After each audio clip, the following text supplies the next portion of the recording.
और बुजुर्गों के लिए मैं एक बात खास तौर पर अर्ज करूं, जब बुजुर्ग ये कहते हैं ना, ये बड़ा ये कहता है कि अब मुझसे बर्दाश्त नहीं होता, तो मैं बड़े से ये पूछता हूं कि जिसको बर्दाश्त करते 40 बरस हो गए, वो अगर कह दे मुझसे बर्दाश्त नहीं होता, तो वो कैसे तवक्को कर सकते उस बच्चे से जिसने भी बर्दाश्त करना शुरू कर दिया? तो जो बर्दाश्त एक लंबे अरसे से कर रहे हैं, वो बर्दाश्त करने में माहिर हो चुके होते हैं। आप जब कहें मुझसे बर्दाश्त नहीं होता 6-7 साल वाले बच्चे को, तो 6-7 साल वाले को कहना चाहिए कि आप तो 20-25 के हो गए, अगर आपको बर्दाश्त करना नहीं आता तो मुझसे कैसे तवक्को कर सकते हैं आप? तो नहीं, लेकिन चूंकि वो इक्विप्ड नहीं है, उनके पास टूल्स नहीं है। आज जिस तरह आज आप बैठे बात सुन रहे हैं, उनके यहाँ कभी जिंदगी में आज तक नहीं ऐसा हुआ। मैं आज भी कोशिश करता हूं कि समधी इकट्ठे हो, मैं उन्हें बताऊं कि बच्चों को रखना कैसे है।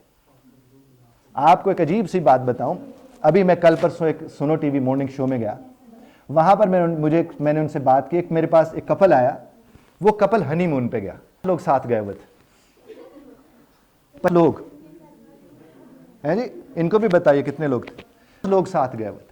अब जब लोग वहां साथ गए हुए थे तो मुझे वो साहब कहने लगे, सर खुदा की कसम हमें 2 दिन के अंदर एक बेंच पर उन्हें इकट्ठे नहीं बैठने देखा। तो one has to understand this thing. जी बेटा,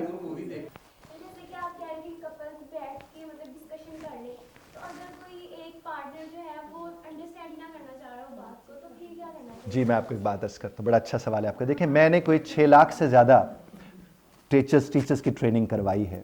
मैं उस्ताद से ये बात कहता हूँ, जो मैं आपसे भी ये बात अर्ज करूँगा, मैं कहता हूँ जब आप किसी को कोई समझाने जाते हो ना, और फिर आप उसे कह दो तुम्हें समझ नहीं आ रही, तो फिर उस बच्चे को आपके सामने शीशा लाना चाहिए और कहना चाहिए एक दफ़ा ज़रा फिर से फरमाइएगा। बात पहुँच रही है ना? देखो बेटा, जिसने समझाना होता है ना, जिससे भी समझाना होता है, उसको समझ होनी चाहिए। नबी करीम सल्लल्लाहु अलैहि वसल्लम जब ताइफ में बताने गए थे, हिदायत देने गए थे, तो वो लोगों ने क्या किया था? आपके नालैन मुबारक तक भर गए थे लहू से। तो आपने क्या फरमाया कि ये नहीं जानते मैं कौन हूं, तो इनको हिदायत दीजिए। तो आपके रिश्ते में अगर एक शख्स उसकी अहमियत को नहीं समझ रहा, जो उस रिश्ते का हिस्सा है, तो आपको अपने हिस्से की कोशिश करते रहना चाहिए, उलझना नहीं चाहिए। हम अक्सर सुलझाने वाला इतना उलझ जाता है कि अगला उससे भी ज़्यादा उलझ जाता है। तो आपको कोशिश करनी चाहिए आहिस्ता आहिस्ता टैप टैप करते। 15 तरीके आजमा लिए तो 16वें का सोचो, 16 आजमा लिए तो 17वें का सोचो। आपका ये नहीं कि आपके समझाने का तरीका ख़त्म तो अगले की समझ ख़त्म हो गई। तो बर्दाश्त के साथ। और दूसरी बात, ये इस तरह के जो सेशंस हैं, अगर आप लोग इसमें करना चाहें, डॉक्टर साहब से मैं बात करूंगा, तो आपको इस तरह के सेशंस करने चाहिए, इस तरह सवाल जवाब करने चाहिए। मैं चूँकि आज आया तो मुझे लड़के कम लगे यहाँ पर, तो मैंने पूरा प्लान ही अपना शिफ्ट करके उसको बात में आपके साथ कर दिया, क्योंकि मुझे था कि मैं इक्विप करूँ दोनों को, तो उसके बाद आपकी ज़िंदगी घर से अभी से आसान हो सकती है मेरे अल्लाह के करम से। जी बेटा,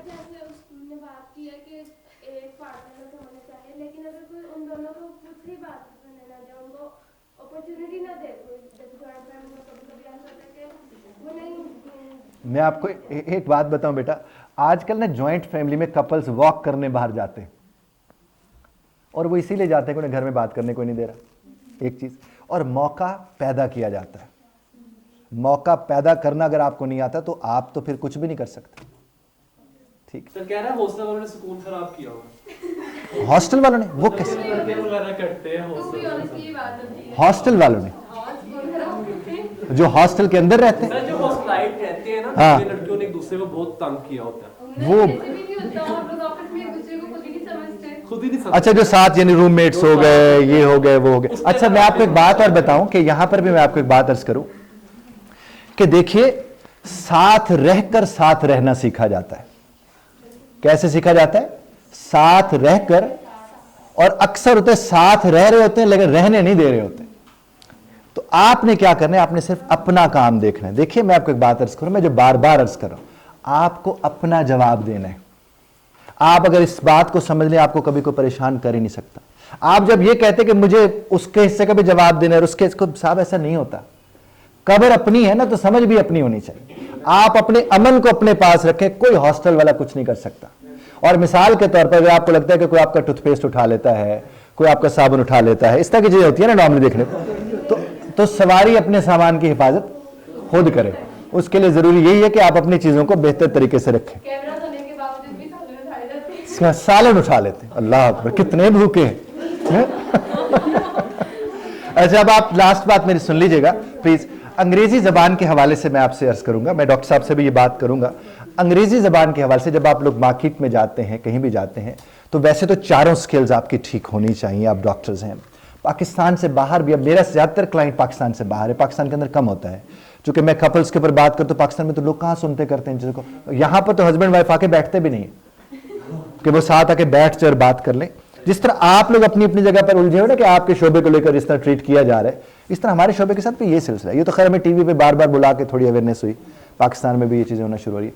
तो आप लोगों को अपनी राइटिंग, स्पीकिंग, लिसनिंग, रीडिंग के ऊपर काम करना चाहिए। और हम लोग इसके ऊपर हमने एक डिप्लोमा कोर्स शुरू किया है जो 4 महीने का है। उस 4 महीने के कोर्स के अंदर हम आपको ईमेल लिखना, मैसेज लिखना, ठीक वाला, वो आर वाला नहीं, ठीक वाला लिखना, आपको प्रेजेंटेशन देना, आपको इंटरव्यू के लिए अपने आप को तैयार करना, इन सारी चीज़ों के ऊपर हमने काम किया हुआ है। आप लोग अगर उसकी ओरिएंटेशन में दिलचस्पी रखते हो तो एक इसी तरह की फ्री ओरिएंटेशन डॉक्टर साहब के साथ मिलकर आप लोगों को कराई जा सकती है और आप में उसके दोस्त भी शामिल हो सकते हैं।